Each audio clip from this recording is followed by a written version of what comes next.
Pablo Escobar, el tristemente célebre narcotraficante colombiano, era famoso por su despiadado y extravagante estilo de vida. Desde quemar dinero hasta fiestas extravagantes. He aquí 15 de las mayores locuras de Escobar, que arrojan luz sobre el extraño y peligroso mundo en el que vivió. Número 15. Quemar millones de dólares. Pablo Escobar amasó una fortuna gracias a su imperio de la droga, pero una de las mayores locuras que hizo fue quemar millones de dólares. Como jefe de la medalla y del cártel, Escobar ganaba unos 420,000 dólares a la semana durante el apogeo de su poder. Con tanto dinero a su disposición, era conocido por hacer ostentación de su riqueza de formas inimaginables. Una fría noche de finales de los 80, Escobar huía con su familia, escondiéndose de las autoridades en las montañas cercanas a Medellín. Su hija Manuela tenía frío y temblaba. En un intento por mantenerla caliente, Escobar sacó 2 millones de dólares en efectivo y les prendió fuego. Este acto impulsivo demostró no solo su enorme riqueza, sino también hasta dónde era capaz de llegar por su familia. La historia de Escobar quemando millones de dólares se ha contado y recontado con algunas variaciones en los detalles. Algunos afirman que quemó 1 millón de dólares, mientras que otros sugieren que fueron hasta 2 millones. Independientemente de la cantidad exacta, el acto en sí es un testimonio del mundo surrealista de excesos e impunidad en el que vivía Escobar. Más allá de la quema de dinero, Escobar era conocido por su derroche. Una vez afirmó que perdía 2.100 millones de dólares anuales debido a que las ratas se comían el dinero escondido en paredes, campos y almacenes. Además, se calcula que el cártel gastaba unos 2.500 dólares al mes en gomas elásticas solo para mantener unidos los montones de billetes.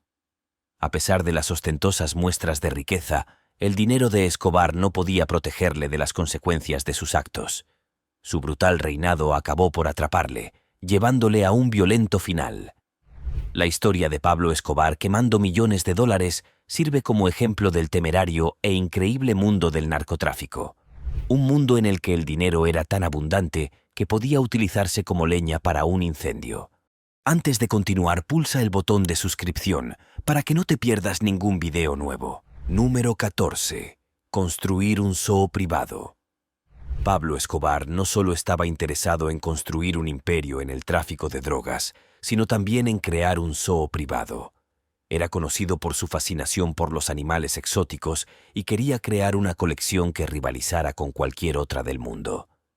Su zoo personal estaba situado en su extensa hacienda Nápoles, que abarcaba más de 2.000 hectáreas en la selva colombiana. El zoo albergaba una gran variedad de animales, como elefantes, leones, tigres y cebras. Escobar no reparó en gastos a la hora de crear un entorno lujoso para sus animales, con piscinas, jardines y árboles importados. Incluso mandó construir en la propiedad una réplica a tamaño natural de un dinosaurio prehistórico. A pesar de las extravagantes exhibiciones, el zoo no estuvo exento de polémica. Muchos de los animales se obtenían ilegalmente y a menudo se descuidaba su cuidado. Con el tiempo, el gobierno colombiano se hizo con el control de la finca y los animales fueron enviados a varios zoológicos del país. Número 13. Fugarse de la cárcel. En 1991, Pablo Escobar fue encarcelado en una prisión llamada La Catedral, que él mismo había construido para evitar la extradición a Estados Unidos. Sin embargo, pronto descubrió que tenía más control sobre su propia prisión que las autoridades. Escobar siguió dirigiendo su imperio de la droga entre rejas, utilizando su teléfono móvil para coordinar las operaciones de contrabando e incluso para entretener a sus invitados. El 22 de julio de 1992, el gobierno colombiano anunció que trasladaría a Escobar a un centro más seguro. Sin embargo, Escobar tenía otros planes. Ya había organizado la excavación de un túnel bajo la prisión que utilizó para escapar junto con otros 10 presos. El túnel tenía casi 1,5 kilómetros de largo y los presos tardaron más de 6 meses en excavarlo. La fuga supuso una gran vergüenza para el gobierno colombiano y dio lugar a una persecución nacional de Escobar. Escobar permaneció huido durante más de un año, utilizando su enorme fortuna para eludir a las autoridades. Incluso llegó a ofrecer una recompensa de $2 millones a quien matara a los altos mandos policiales que dirigían la persecución. Finalmente, en diciembre de 1993, Escobar fue localizado por la policía colombiana y murió en un tiroteo en un tejado de Medellín. Su huida de la catedral sigue siendo una de las fugas de prisión más audaces de la historia y es un testimonio del poder y la influencia que Escobar ejercía sobre la sociedad colombiana. Número 12. Crear un submarino para el contrabando de drogas. Pablo Escobar siempre buscaba formas nuevas e innovadoras de introducir droga en Estados Unidos. Uno de sus planes más audaces fue construir un submarino diseñado específicamente para el tráfico de drogas. El submarino se construyó en un lugar remoto de la selva colombiana. Lejos de miradas indiscretas, era de acero y funcionaba con 2 motores diésel. Su interior estaba diseñado para albergar hasta 10 toneladas de cocaína y estaba equipado con un sistema de navegación, un sonar y un radar. El submarino también estaba equipado con un periscopio que permitía a la tripulación vigilar cualquier embarcación que se acercara. La primera prueba del submarino tuvo lugar en 1981 y se consideró un éxito. A lo largo de los años, el submarino se utilizó para transportar droga desde Colombia a diversos puertos de Centroamérica y México. Después se descargaba en barcos más pequeños y se introducía en Estados Unidos. El uso de un submarino permitió a Escobar eludir los métodos habituales de inspección y detección utilizados por las fuerzas del orden. También era un indicio de hasta dónde estaba dispuesto a llegar para mantener su dominio sobre el tráfico de drogas. A pesar de su éxito, el submarino fue capturado por la Armada colombiana en 1988. El submarino fue encontrado en un río cerca de la frontera con Panamá y estaba lleno de cocaína. La captura supuso un duro golpe para el cartel de Medellín, ya que demostró la vulnerabilidad de sus métodos de contrabando. Desde entonces, el submarino se ha convertido en un símbolo del narcotráfico y es un testimonio del ingenio y la inventiva de Pablo Escobar. Aunque puede que fuera una idea loca y peligrosa, también era un indicio de hasta dónde estaba dispuesto a llegar para mantener su poder e influencia. Número 11. Construir una prisión de lujo. La riqueza y el poder de Pablo Escobar eran tan grandes que pudo construir su propia prisión. Conocida como la Catedral, la prisión estaba situada en las montañas cercanas a Medellín y fue construida según las especificaciones de Escobar. La prisión no se parecía a ninguna otra del mundo. Tenía un campo de fútbol, un bar e incluso una cascada. La celda de Escobar era más bien un apartamento de lujo, con cama de matrimonio, bañera de hidromasaje y cocina privada. Se le permitía recibir visitas e incluso salir de la prisión durante largos periodos de tiempo. La prisión de lujo de Escobar estaba diseñada para proporcionarle cierto control y autonomía. Pudo seguir dirigiendo su imperio de la droga entre rejas, utilizando la prisión como base de operaciones. El gobierno colombiano era reacio a enfrentarse directamente a él y esperaba que la prisión le mantuviera alejado de los problemas. Sin embargo, la lujosa prisión resultó ser una gran vergüenza para el gobierno. El control de Escobar sobre la prisión era tan completo que le permitía recibir invitados y celebrar lujosas fiestas. Incluso pudo fugarse de la prisión en 1992, humillando aún más al gobierno. Tras la fuga, el gobierno tomó el control de la prisión y la convirtió en un centro de máxima seguridad. Se eliminaron los servicios de lujo y las celdas se hicieron más pequeñas y espartanas. La construcción de la catedral fue un testimonio de la riqueza y el poder de Escobar. Pudo crear su propio mundo privado, con todas las comodidades que deseaba. Sin embargo, también era un indicio de la corrupción y la complicidad que le permitieron prosperar. La historia de la lujosa prisión de Escobar es un cuento con moraleja sobre los peligros del poder descontrolado y hasta dónde puede llegar la gente para mantenerlo. Número 10. Soborno al gobierno colombiano. Pablo Escobar no solo era un capo de la droga, sino también un maestro de la corrupción.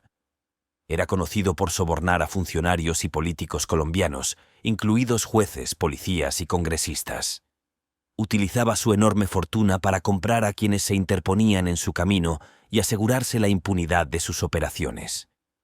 Uno de los ejemplos más notorios de la corrupción de Escobar fue su participación en la elección del presidente colombiano Belisario Betancur en 1984. El cartel de las medallas de Escobar fue responsable de una serie de atentados y asesinatos en el periodo previo a las elecciones que dieron la victoria a Betancur. A cambio, Betancur accedió a detener la extradición de narcotraficantes colombianos a Estados Unidos. La influencia de Escobar sobre el gobierno colombiano no se limitaba a la presidencia. También sobornó a miembros del Congreso y de la Judicatura, garantizando la protección de sus intereses. En un caso, pagó al parecer $2 millones a un juez para que desestimara una orden de detención contra él. La corrupción del gobierno colombiano por parte de los cárteles de la droga fue un factor importante en el auge del narcotráfico en el país. Los cárteles pudieron operar con relativa facilidad, sabiendo que podían sobornar a funcionarios y evitar ser procesados. La corrupción también tuvo un efecto corrosivo en la sociedad colombiana, provocando una desilusión generalizada y una falta de confianza en las instituciones gubernamentales. La historia de la corrupción de Pablo Escobar es una advertencia sobre los peligros del poder sin control y el efecto corrosivo de la corrupción. Pone de relieve la necesidad de instituciones fuertes y del Estado de Derecho para garantizar que los gobernantes rindan cuentas. Aunque Escobar pudo librarse de los problemas sobornando durante un tiempo, al final sus actos le pasaron factura y le llevaron a la ruina. Número 9. Amaño de partidos de fútbol. Pablo Escobar no solo se dedicaba al tráfico de drogas, sino también a otras actividades delictivas, como el amaño de partidos. En el fútbol, utilizaba su influencia y riqueza para amañar partidos y asegurarse de que ganaran sus equipos favoritos. Uno de los casos más notorios de amaño de partidos fue la final de la Copa Libertadores de 1989 entre el Atlético Nacional de Colombia y el Olimpia de Paraguay. Escobar era hincha del Atlético Nacional y quería que ganara a toda costa. Al parecer, sobornó al árbitro, que pitó varios penaltis polémicos a favor del Atlético Nacional, lo que propició su victoria. El escándalo del amaño de partidos causó indignación en Colombia y provocó protestas generalizadas. El gobierno colombiano se vio obligado a tomar medidas y varios funcionarios y jugadores fueron expulsados del deporte. El escándalo también dañó la reputación del fútbol colombiano, que ya se había visto empañada por la violencia y la corrupción. A pesar del escándalo, Escobar siguió utilizando el fútbol como medio para mantener su poder e influencia. Era conocido por asistir a los partidos y ofrecer sobornos a jugadores y directivos. En algunos casos, llegó a amenazar con la violencia a quienes se negaban a cooperar. El amaño de partidos de fútbol no era solo un entretenimiento para Escobar, sino también una forma de ejercer control sobre la sociedad colombiana. Al controlar el deporte, podía influir en la opinión pública y crear un sentimiento de lealtad entre sus seguidores. Sin embargo, el amaño de partidos de fútbol era también un indicio de la corrupción y la criminalidad que asolaban a la sociedad colombiana. Mostró cómo incluso una actividad aparentemente inocente como el deporte podía verse corrompida por la influencia de los narcotraficantes y otros elementos criminales. La historia de la participación de Pablo Escobar en el amaño de partidos es una advertencia sobre los peligros de permitir que los delincuentes se infiltren y corrompan las instituciones.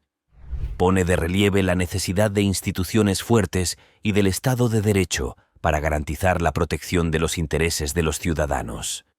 Número 8. Narcoterrorismo atentado, vuelo 203 de Avianca. Pablo Escobar no temía utilizar la violencia para mantener su poder e influencia. En 1989 ordenó el atentado contra el vuelo 203 de Avianca, en el que murieron los 107 pasajeros y la tripulación que iban a bordo. El avión se dirigía de Bogotá a Cali cuando explotó una bomba y se estrelló contra una montaña. El atentado fue un acto de narcoterrorismo, término utilizado para describir el uso de la violencia por parte de los narcotraficantes para conseguir sus objetivos. Al parecer, Escobar tenía como objetivo a un candidato presidencial que iba a bordo del vuelo, así como a otras personas que se oponían a su imperio de la droga. El atentado fue un horrible acto de violencia y causó indignación en Colombia y en todo el mundo. Se consideró un claro indicio de hasta dónde estaba dispuesto a llegar Escobar para mantener su poder e influencia. El atentado del vuelo 203 de Avianca no fue un incidente aislado. Escobar y sus socios fueron responsables de una ola de violencia en Colombia durante los años 80 y principios de los 90, que incluyó atentados, asesinatos y secuestros.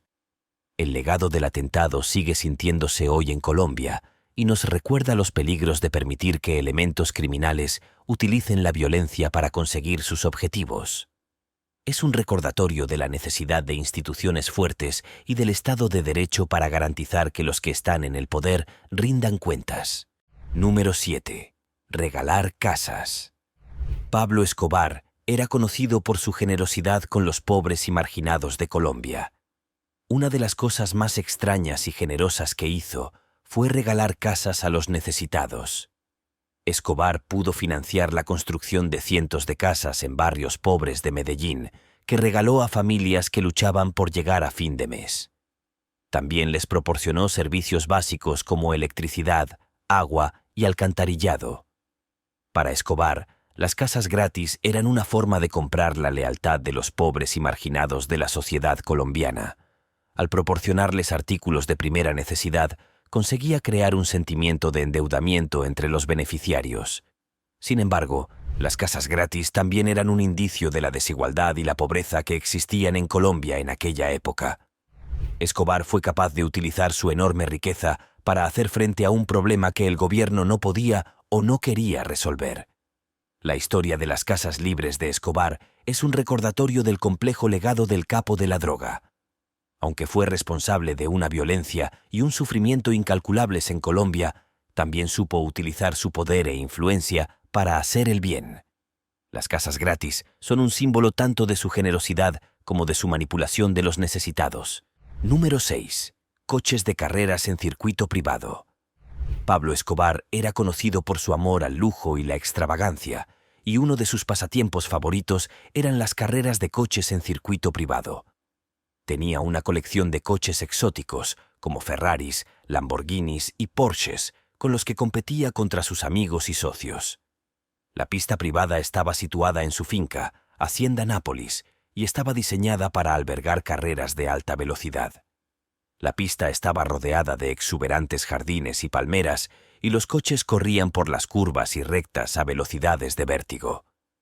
La afición de Escobar a las carreras no era solo un pasatiempo, sino también una forma de alardear de su riqueza y poder.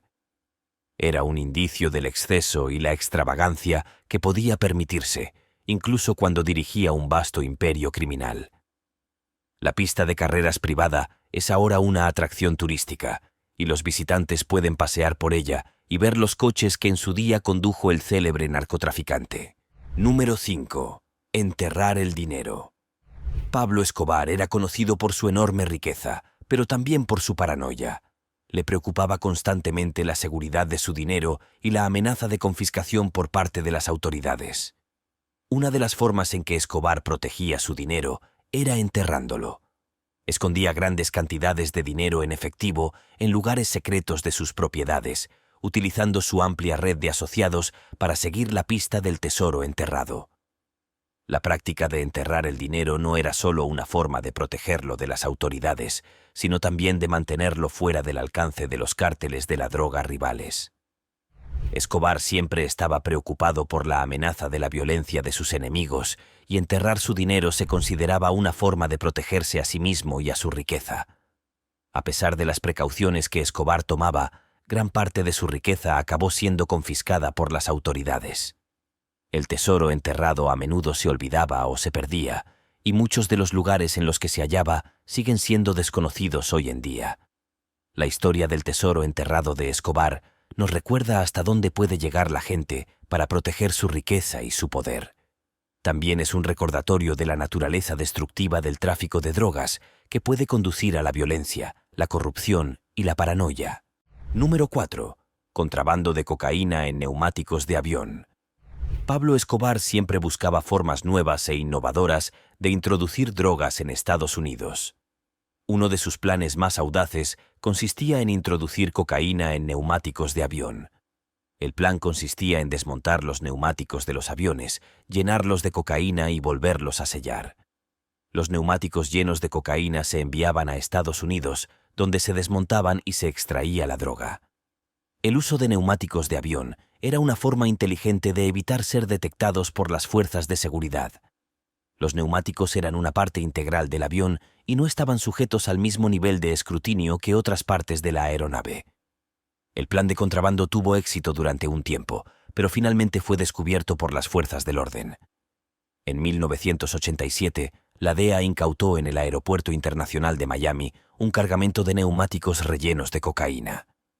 Los neumáticos fueron rastreados hasta el cártel de Medellín de Escobar, y la incautación supuso un duro golpe para la organización. El descubrimiento de los neumáticos llenos de cocaína puso de manifiesto el ingenio y la inventiva de Pablo Escobar y sus socios. También indicaba hasta dónde estaban dispuestos a llegar para mantener su dominio del tráfico de drogas.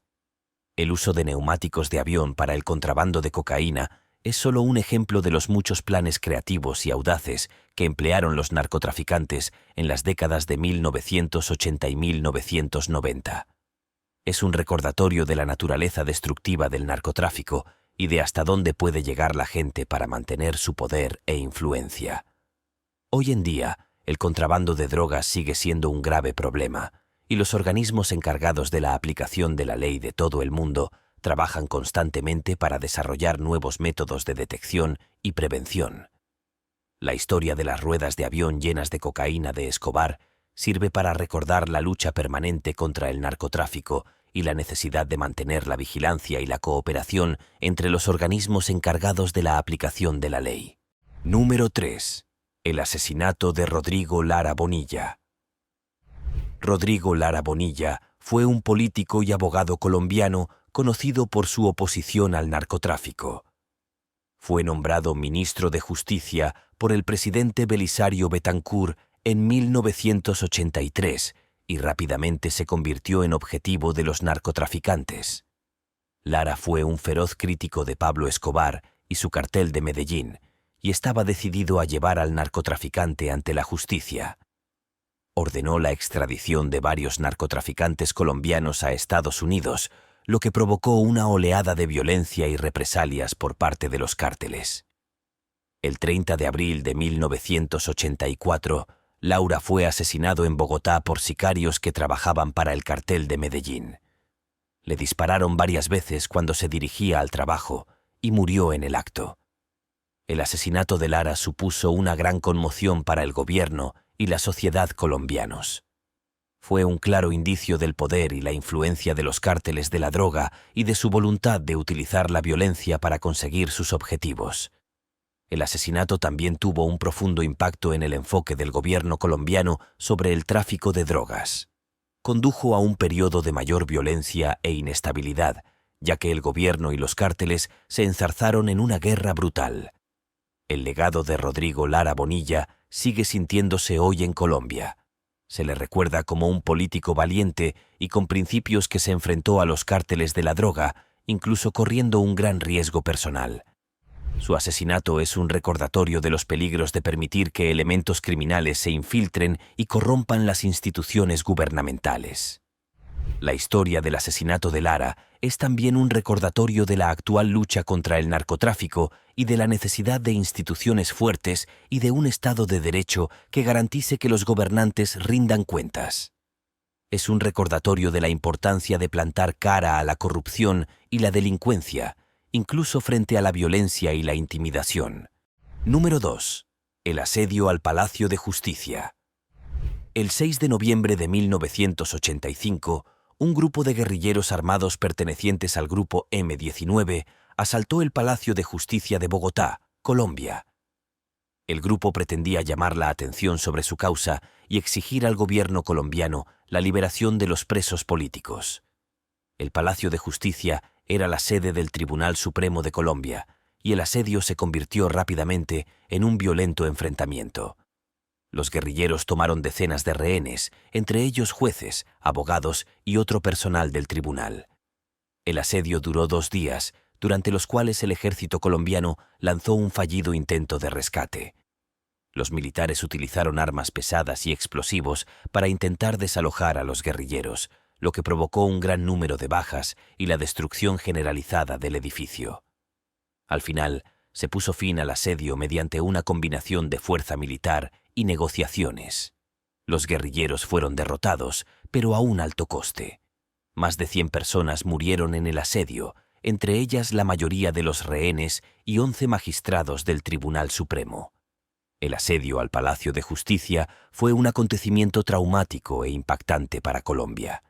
Fue visto como un ataque a las instituciones del país y al Estado de Derecho.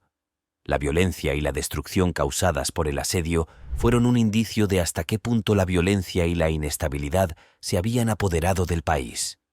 El asedio también se relacionó con el narcotráfico, ya que se creía que el grupo M-19 había recibido financiación y apoyo de narcotraficantes. La implicación de los narcotraficantes en la violencia política preocupaba mucho al gobierno y a la sociedad colombiana de la época. Hoy en día, el asedio al Palacio de Justicia sigue siendo un acontecimiento doloroso y controvertido de la historia de Colombia. El gobierno y las familias de las víctimas han pedido justicia y responsabilidades por las muertes y la destrucción causadas por el asedio. El suceso sirve de recordatorio de los peligros de la violencia política y de la necesidad de instituciones fuertes y del Estado de Derecho para garantizar que los gobernantes rindan cuentas. Número 1. Las extravagantes fiestas de Escobar. Pablo Escobar era conocido por sus extravagantes fiestas, a las que asistían famosos, políticos y otros miembros de la alta sociedad colombiana. Las fiestas eran fastuosas, con comida gourmet, bebidas caras y música en directo. Las fiestas de Escobar se consideraban una forma de alardear de su riqueza y poder. También eran una forma de crear un sentimiento de lealtad entre sus invitados, muchos de los cuales agradecían la oportunidad de codearse con uno de los hombres más poderosos de Colombia. A pesar de su opulencia, las fiestas de Escobar también eran famosas por su lado oscuro. A menudo asistían a ellas narcotraficantes y otros delincuentes, y la violencia y la intimidación nunca estaban lejos. Se cuentan historias de invitados amenazados o golpeados por no mostrar la deferencia debida a Escobar. También hay rumores de consumo de drogas y otras actividades ilícitas en las fiestas. Las fiestas eran un indicio del exceso y la decadencia del narcotráfico en Colombia en aquella época. Eran un símbolo de la corrupción y la criminalidad que se habían apoderado de la sociedad colombiana y de hasta dónde llegaban las personas para mantener su poder e influencia. Hoy en día, el legado de las fiestas de Escobar todavía se siente en Colombia. Sirven como recordatorio de la naturaleza destructiva del narcotráfico y de la necesidad de contar con instituciones fuertes y con un Estado de Derecho que garantice la rendición de cuentas de quienes ostentan el poder. La historia de las fiestas de Escobar es también un recordatorio de los peligros del exceso y la extravagancia. Son una advertencia sobre la influencia corruptora de la riqueza y el poder y sobre la necesidad de que los individuos utilicen sus recursos en beneficio de la sociedad y no en el suyo propio. Gracias por vernos.